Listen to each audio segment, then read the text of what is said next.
আমাদের আজকে আলোচনা অধ্যায় 11 সম্পৃক্ত হাইড্রোকার্বন অ্যালকেন সম্পর্কে। তো সম্পৃক্ত হাইড্রোকার্বন ও অ্যালকেন আমরা কি বুঝি?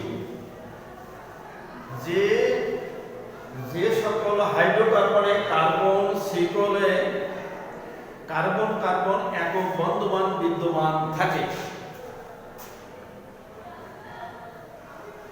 কার্বন কার্বন একক বিদ্যমান থাকে, আমরা তাকে অ্যালকেন বলতে পারি। অ্যালকেনের সাধারণ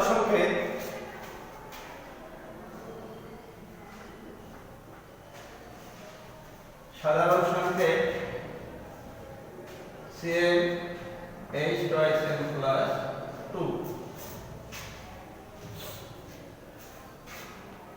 এখানে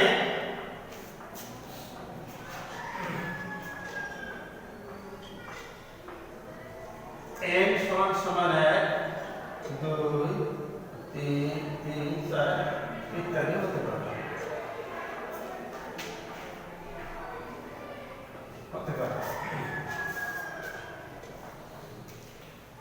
প্রিয় শিক্ষার্থীবৃন্দ, এই শ্রেণীর প্রথম সদস্য মিথেন, অর্থাৎ প্রথম সদস্য CH4। এভাবে দ্বিতীয় সদস্য C2H6, এভাবে তৃতীয় সদস্য C3H8, এরকম চতুর্থ সদস্য C4H10। প্রিয় শিক্ষার্থীবৃন্দ, আমরা মূলত অ্যালকেনের সদস্যগুলোর নাম আমরা নিলাম। তো এই ধরনের যে বন্ধনগুলো ভাঙা অনেক সময় কঠিন, তাই অ্যালকেনকে রাসায়নিকভাবে অনেকে নিষ্ক্রিয়। এই জন্য অনেক সময় এদেরকে আমরা প্যারাফিন হিসাবে আখ্যায়িত করি। আর প্যারাফিন অর্থ হলো মূলত প্যারাফিন অর্থ আসক্তিহীন। প্রিয় শিক্ষার্থীবৃন্দ, তাহলে আমরা পেলাম মূলত প্যারাফিন অর্থ আসক্তিহীন।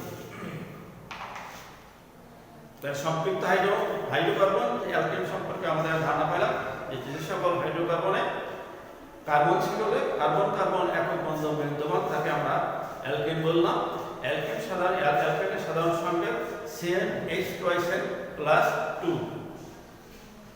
এর প্রথম সদস্য হলো মিথেন, দ্বিতীয় সদস্য ইথেন, তৃতীয় সদস্য প্রোপেন এবং চতুর্থ সদস্য আমরা পেলাম বিউটেন। এখন আমরা আসবো অ্যালকেনের নামকরণ সম্পর্কে। অ্যালকেনের নামকরণ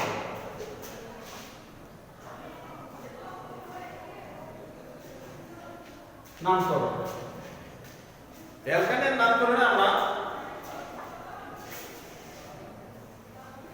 ইউপ্যাক পদ্ধতি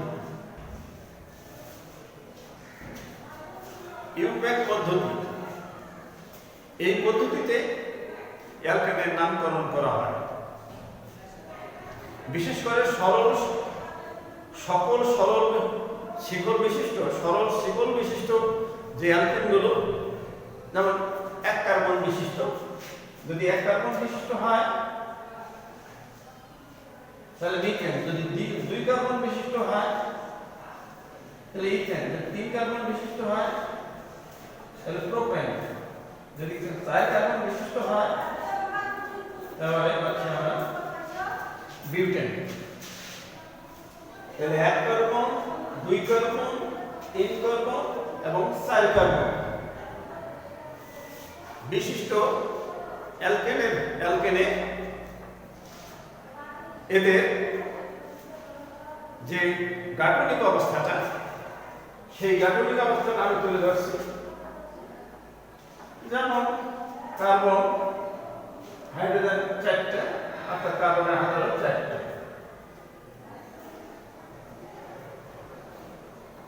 অনুরূপভাবে 2 কার্বন বিশিষ্ট 2 কার্বন বিশিষ্ট, অনুরূপভাবে 3 কার্বন বিশিষ্ট,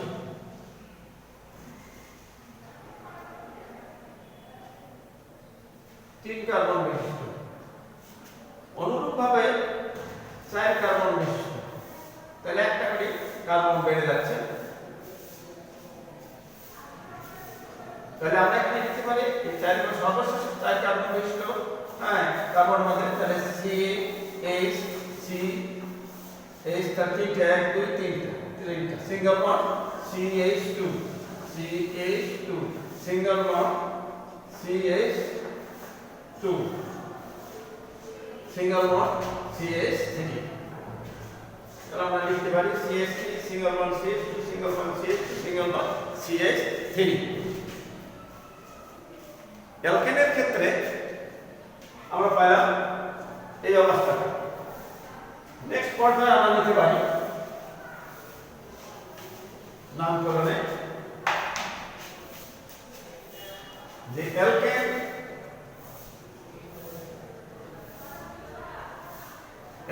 বানানে ALKAD, তাহলে এখানে অ্যালকেনে AD যুক্ত হবে। তাহলে অ্যালকেনের ক্ষেত্রে কার্বন সংখ্যার গ্রিক সংখ্যাসূচক শব্দের শেষে n অর্থাৎ AAE যোগ করে নামকরণ করা যেতে পারে। এই হলো অ্যালকেনের নামকরণের সাময়িক ধাপগুলো আমরা আলোচনা করলাম। এখন আসবো আমি অ্যালকাইল মূলক।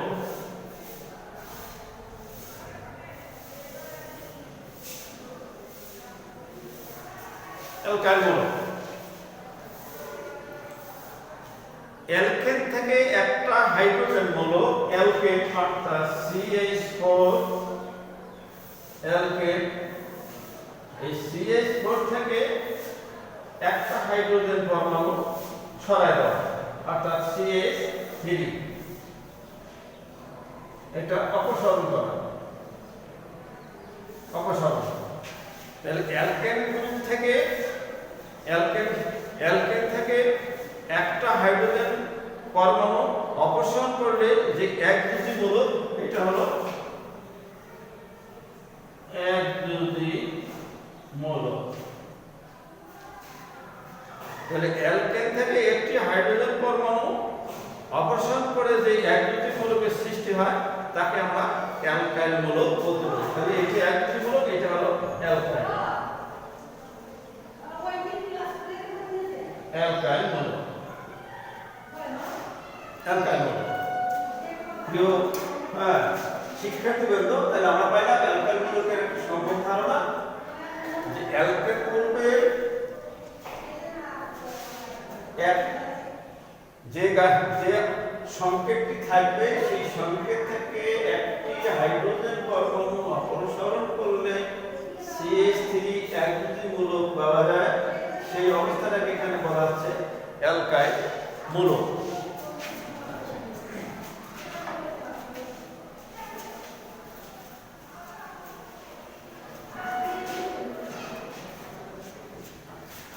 তাহলে আমরা অ্যালকাইল মূলকের একটু ধারণা আমরা এখানে নিলাম। আচ্ছা, আমরা মূলত যেহেতু অ্যালকেনের সাধারণ সংকেত আমরা পেয়েছিলাম এর আগে CH twice n plus 2, এটা পেয়েছিলাম আমরা অ্যালকেনের সাধারণ সংকেত। তাই অ্যালকাইল মূলক ব্যবহার করতে হলে আমরা তাহলে এখানে ব্যবহার করতে পারি মূলত এর পরিবর্তে RCS লিখতে পারি। অর্থাৎ এখানে যদি আমরা ধারণা নেই যে আমরা CH4 থেকে যদি একটা হাইড্রোজেন পরমাণু সরাই দিলাম, তাহলে এখানে পাচ্ছি আমরা CH3, তাহলে CH3 কে আমরা মূলত R, তাহলে H বলা যায়, অর্থাৎ অ্যালকেন CH4 থেকে একটা হাইড্রোজেন পরমাণু সরাই দিলাম, দিলে আমরা পাচ্ছি CH3 কে যদি আমরা R ব্যবহার করি তাহলে R এর সঙ্গে যুক্ত হলে R সিঙ্গেল বন্ড H, তাহলে আমরা কি এটা লিখতে পারি আর কি মূলত আর কি।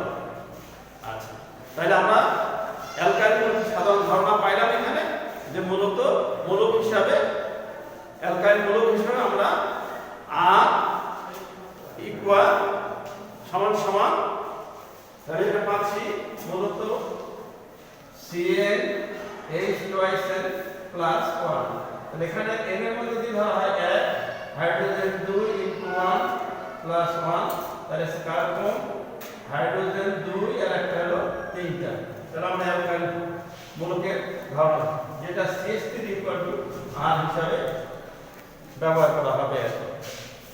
তো প্রিয় শিক্ষার্থীবৃন্দ, আমরা মূলত অ্যালকাইল মূলকের সম্বন্ধে কিছু ধারণা আমরা নিলাম আর কি। এখন এইভাবে পরবর্তী পর্যায়ে দেখা যায় বেশ কিছু আমরা অ্যালকাইল মূলকের ধারণা নিতে পারবো, সেটা হলো যে CH3 C2H5 C3H7 এর সঙ্গে এই ধরনের অ্যালকাইল মূলকের আমরা ধারণাগুলো নিলাম, সদস্যগুলো নিলাম, এর সঙ্গে যে কোনো জিনিস আমরা যুক্ত করে দিতে পারি। তো প্রিয় শিক্ষার্থী বন্ধু, আজকে এই পর্যন্ত। আল্লাহ হাফেজ।